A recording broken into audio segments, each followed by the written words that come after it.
મોરબીમાં આવેલી સરકારી એન્જિનિયરિંગ કોલેજ એટલે કે એલી કોલેજ દ્વારા 75 વર્ષ પૂર્ણ થવા નિમિત્તે પ્લેટિનમ જુબલીની ઉજવણી કરવામાં આવી.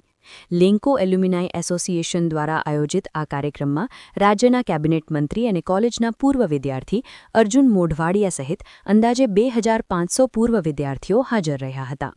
સૌરાષ્ટ્ર અને ગુજરાતના વિદ્યાર્થીઓને ગુણવત્તાયુક્ત ટેકનિકલ અને ઇજનેરી શિક્ષણ પૂરું પાડવાના હેતુથી મોરબીના રાજા લખધીરસિંહજી જાડેજાએ વર્ષો પહેલા પોતાનો રાજમહેલ એલી કોલેજ બનાવવા માટે અર્પણ કર્યો હતો.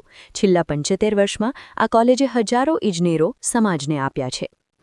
લખધીરજી એન્જિનિયરિંગ કોલેજ મોરબી એ સૌરાષ્ટ્રની સૌથી જૂની અને ગુજરાતની જૂની સંસ્થાઓમાંની એક એન્જિનિયરિંગ કોલેજ છે.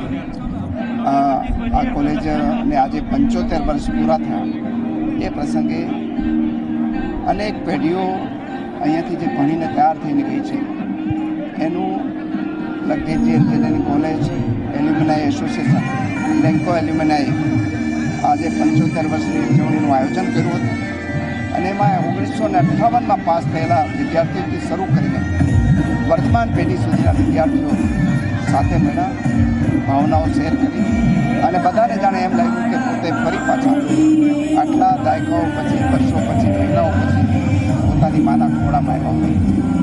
અહીંયા જે વખતનું વાતાવરણ હતું એ ખૂબ સંઘર્ષમય હતું. એ સંઘર્ષમય વાતાવરણથી ભણીને તૈયાર થયેલી પેઢી છે એણે ગુજરાત બનાવવાનું કામ કર્યું છે, ગુજરાતને સર્જન કરવાનું કામ કર્યું છે. ભારતની અંદર પણ દુનિયાના એન્જિનિયરોએ કામ કર્યું છે અને વિશ્વમાં પણ અને દરેક જગ્યાએ સફળ થયા છે.